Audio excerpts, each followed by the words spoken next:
There are unsolved cases, some call them cold cases. That is, those judicial cases of criminal implication that still do not have a proper definition over time. It is not known what the exact dynamics were and who committed certain acts, and still today require a thorough analysis by forensic science. And not only, there are countless cold cases. Sometimes the advancement of technology allows to identify the culprits or to clarify the dynamics, other times even after decades, sometimes almost a century. We still know nothing. We still do not know exactly how things went. And there is a case, an unsolved cold case, that still today makes many people think, clearly to those passionate about outstanding crimes, but also to historians. It concerns a general who a few days after the armistice of Cassibile is found dead on the terrace of a hotel in Frascati. A particular general, perhaps inconvenient, who perhaps knew something he should not reveal, or who perhaps did not bend to certain power games. A general, in fact, a marshal of Italy, named Ugo Cavallero.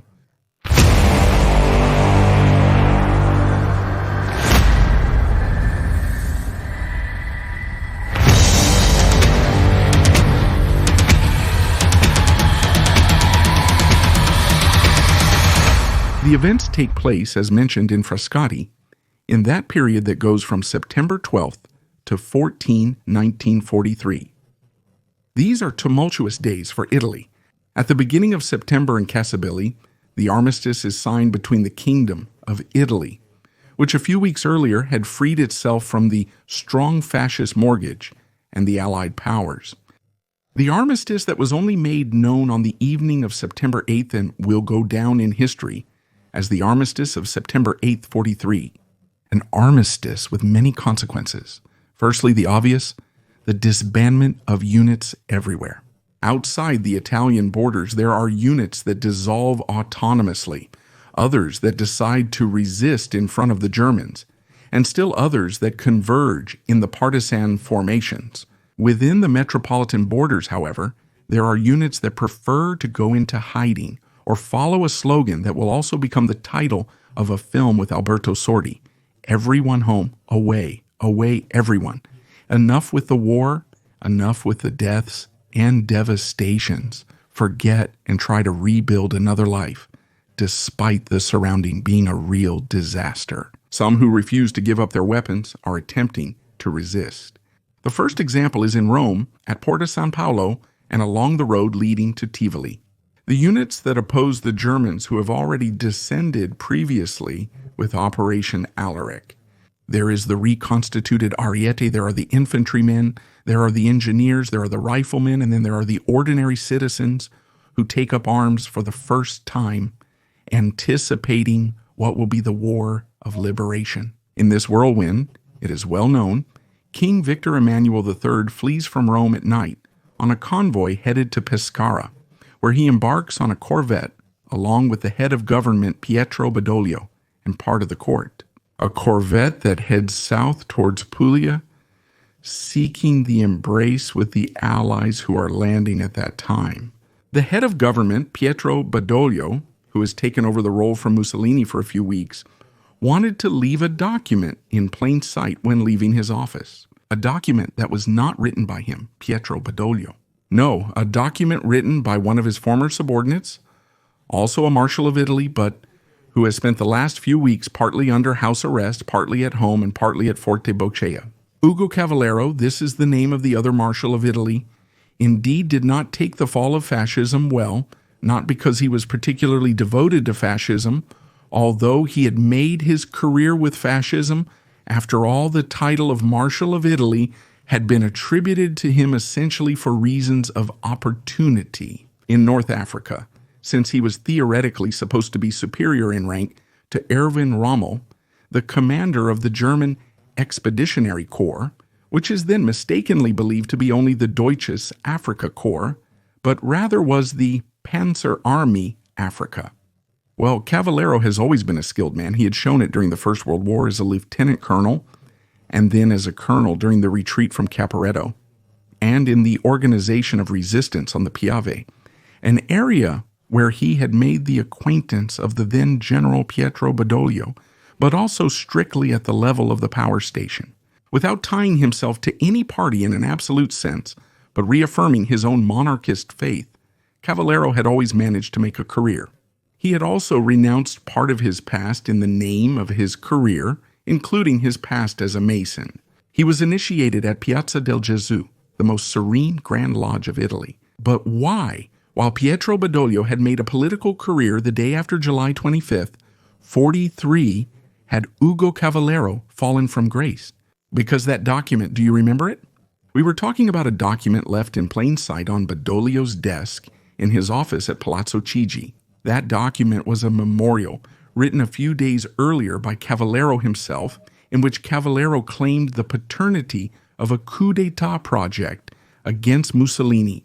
Why had Cavallero written this? Simply because Cavallero had fallen from grace. He had fallen from grace well before Mussolini's fall.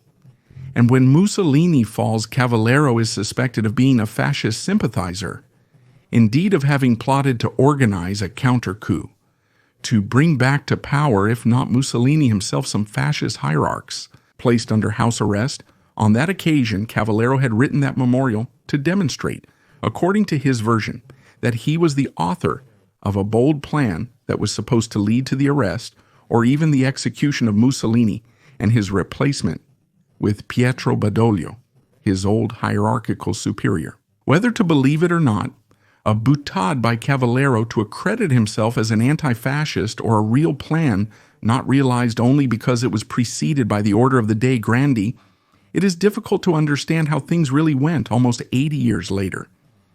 What is certain is that one of the first official acts of Pietro Badoglio in government was to issue the arrest order for Ugo Cavallero, who, more because of his age than his role as a senator of the kingdom, had indeed obtained house arrest.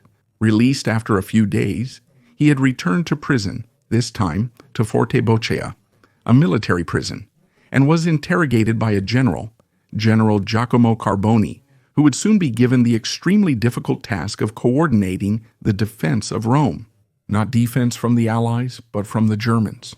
A task in which General Carboni would have to pay for the many weak points of a hastily put-together plan, lacking in certain areas and orphaned of an entire armored division, the Centauro's second former 1,000 Armored Division.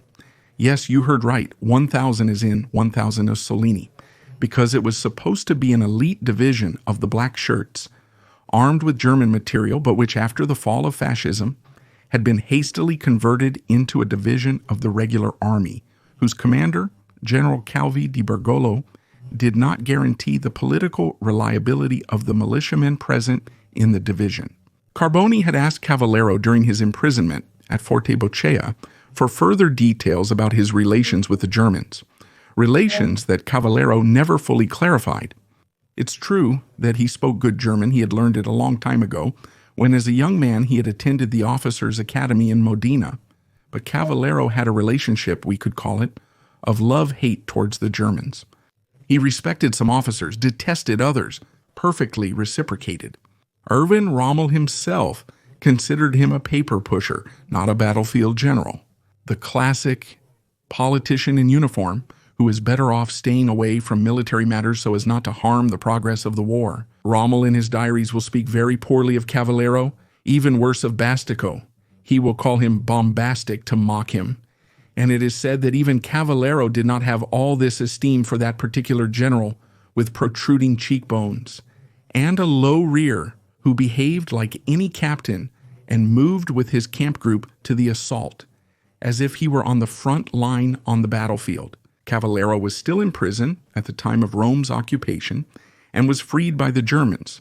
He is taken by the Germans outside Rome to Frascati, where Field Marshal Albert Kesselring has set up his temporary command of the occupation troops in Italy. Kesselring? He too is a political figure, is a man accustomed to weaving webs, as well as developing strategies on paper. To Ugo Cavallero he proposes a role, a significant role, a theoretically high-profile role, that of being able to lead an army composed of former regular army members. Therefore, all those soldiers previously scattered or captured by the Germans, eager to fight again with Germany. In short, a sort of new Italian army at the service of the Nazi occupier. The problem is that Cavallero immediately shows an aversion to this idea. He doesn't like it. He doesn't want to be seen as a traitor. A traitor because he was never really a fascist, even though, as we said, he made his career with fascism.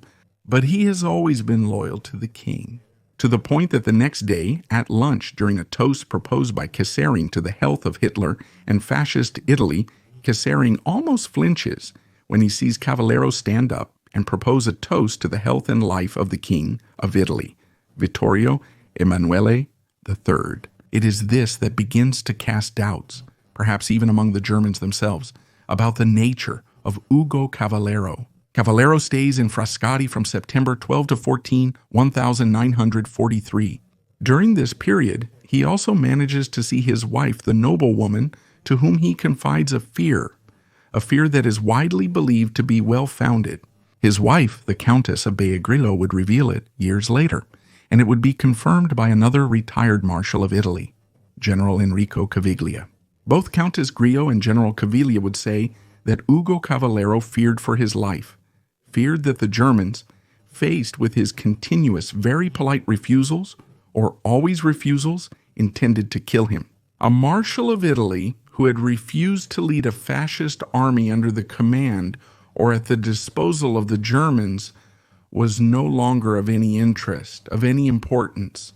On September 14, 1943, on the terrace of the hotel in Frascati, where Marshal Kesselring kept him as his guest, the Belvedere Hotel, on a wicker seat, the body of Ugo Cavallero was found. He did not die of natural causes or from a stroke, a heart attack, no. There is a wound, a bullet hole in the right temple. Ugo Cavallero died from a gunshot wound to the head. And here the questions begin. Too many questions. First of all, because according to Kesselring, that day Ugo Cavallero was supposed to board a train that would have taken him to Munich. Why? Why send an Italian marshal who had refused to fight for the Germans all the way to Munich, to intern him in Dachau, which is nearby, to make a last attempt to convince him to lead an army of outcasts, or to meet a much more influential personality, perhaps Hitler himself, or perhaps to involve him in the imminent plan to free Mussolini from prison on the Gran Sasso? Who knows? The fact is that in Munich the night never arrives, because he remains nailed to that wicker chair on the terrace of the hotel. He committed suicide. Then maybe, who knows, it was an attempt at pride, perhaps driven by the honor of the wounded soldier. Abandoned, betrayed by all. Perhaps for this, he shot himself. There is something that does not add up because the gun hole is on the right temple. But a knight was left-handed. How could a left-handed person who never used the right even to smoke handle a gun carefully and shoot from the opposite side? Carefully, and a left-handed person would have shot himself on the left, not on the right. Was it then a revenge? But by whom? Perhaps a revenge by some German who had some grudges with Marshal Cavallero? Or was it a revenge by some Italian officer who accused Cavallero of treason and did not want to follow the Germans? Or perhaps because he did not believe in his plan to dethrone Mussolini? Or perhaps because Cavallero still professed to be a monarchist despite the king having fled? Some have also thought of Masonic revenge. After all, Cavallero had sworn his membership, but it must be said that the Masonic ritual crime that takes up the one traditionally inflicted on Hiram Abiff, who is considered by various studies the progenitor of operative masonry, is different. There would have been a cut to the throat or a blow to the heart, and if he could talk about a blow to the head, it should have been a central blow to the head, not to the right temple. And then why a Masonic murder? What would Cavallero have done to entangle a masonry that, among other things, had been outlawed in Italy for over 3 decades and had been formally dissolved? Among other things, Cavallero belonged to Piazza del Gesù, obedience that through the Grand Master Raoul Palermi had also tried to make friends with Mussolini to have a favorable treatment compared to the brothers of the Grand Orient of Italy, whose Grand Master, Domizio Torrigiani, had instead ended up in confinement, where he had been beaten and reduced to blindness. So we can rule out the Masonic track, likely, but then how did Ugo Cavallero die, beyond the blow to the temple? If he didn't commit suicide, because as mentioned, it's hard for a left-handed person to shoot from the opposite side, who killed him? Kesselring denies all charges. He has always denied them. He has always proclaimed himself innocent. He has always said that he wanted to protect Cavallero, whom he saw as a friend as well as a colleague. After all, they had already met in North Africa, and both had a certain professional antipathy towards Rommel. Perhaps it was Ullmann's SS, but there was no SS command in Frascati during that period. You can't even talk about partisans. On September 14, 1943, there were no partisans in the area at all. Was it a crime of passion? Maybe Cavallero tried to resist and someone from his escort shot him. Who knows? Even today, and almost 80 years have passed, Ugo Cavallero's case is a cold case, an unsolved crime. It's something that historians, forensic, mystery enthusiasts can solve with certainty. They can't find a precise interpretation. Who killed Ugo Cavallero, and most importantly, why? Who was he bothering? What interests could he have touched? What path could he have crossed? There are many hypotheses, all more or less founded, and all that can also lead off track. We can no longer ask the former king for anything, as he has long been dead. It's difficult, if not impossible, to reconstruct the presence of all the German soldiers in the area, and anyway, they too have all passed away by now. There are no eyewitnesses. A few Italian soldiers in the area only testified to having seen the body of the Marshal of Italy being carried away on a stretcher. But what has been done? After hearing that single gunshot without even screams or noises of struggle, what happened? Who killed? Why was Uso killed? What was supposed to be done with the Vocaval? What was asked of the Marshal of Italy that he absolutely could not accept? Or was Ugo Cavallero inconvenient? Very inconvenient. Useless as a hostage was. So why kill him? These are all questions that still do not have an answer today. The investigations carried out in various archives after the war did not yield positive results. There is nothing that has clarified the proportions of an Italian mystery. The mystery of a professional soldier, skilled politician, sometimes a prisoner before the walls of fortresses, of plots, who perhaps was a victim of a power system. The Roman power system of friends who become enemies, and enemies who become friends, of professional jealousies, of political jealousies, of an ally who becomes an enemy, and of enemies who become co-belligerents. Who knows? Because it is certain that even today no one can explain why Ugo Cavallero had to die.